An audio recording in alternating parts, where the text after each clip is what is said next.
With more, here now is Walid Phares, a Fox News foreign affairs and national security analyst. Walid, this is how the liberal media is playing the news. A picture of the president's daughter, and then a suggestion that Ivanka's smiling while 55 are slaughtered in Gaza. Slaughtered. Is that the right word to use? There is no doubt about it, David, and you introduced it very well, the notion of politicization of a very dramatic and tragic situation, the border between Gaza and Israel.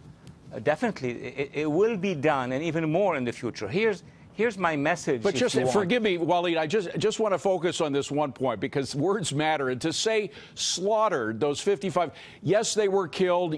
Perhaps some of them were killed unjustly. That has to be figured out in an investigation. But slaughtered is a word that you use when terrorists come in and just slit people's throats. I mean, it's not necessarily the right word to apply in this situation, is it? It should not be the right word. Slaughtered meaning you are there with either machine guns or other weapons and knives, and on purpose, intentionally, just mowing and killing people with no other reason. That would be slaughter. Being killed in the incidents, yes, of course, many people were killed, and that should stop. This is why what you have mentioned about investigation, fine. Why don't we, the United States, project that we would accept the United Nations to protect the Palestinian demonstrators by deploying on the Gaza side? Will Hamas accept that? If we call on UN forces to deploy and protect the demonstrators. The reason why I'm a little suspicious of that, Walid, as you know very well, the UNDP and other organizations under the cover of the UN have been supporting Hamas, have been supporting terrorist groups for years in various ways, even to the point of paying off Palestinians who kill, who murder Israelis or tourists who visit Israel. So I'm just wondering if we could count on the UN to do the right thing here. No, nobody could count and should count. The Israelis will stay where they are. They will protect their own borders. What I'm talking about is not agencies taking aids to the Palestinian organization and Hamas grabbing that aid.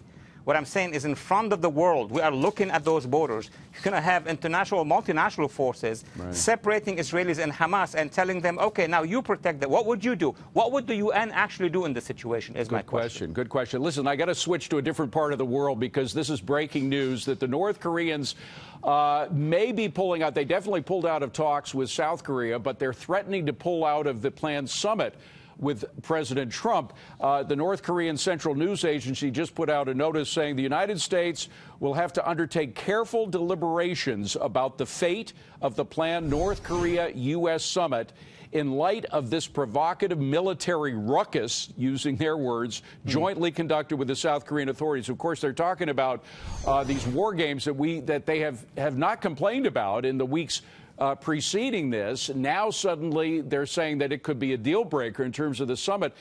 Obviously, this is some kind of a ploy, is it not? This is the hurdle. This is what North Korea is trying to do.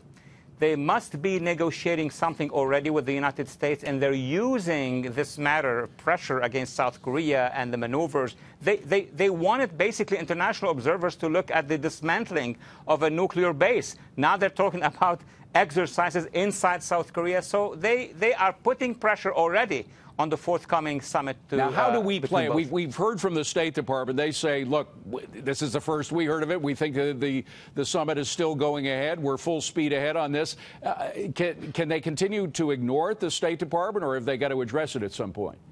They will have to address it. Look, if they have already invested in one direction, so they want our economic support, they want our technological support, they want China's support to a lot of stuff inside North Korea. They cannot at this point in time just go back, because we'll go back with our military blockade, and we will be back on square one. I think they are pressuring. We need to mount a counter pressure and add China to it.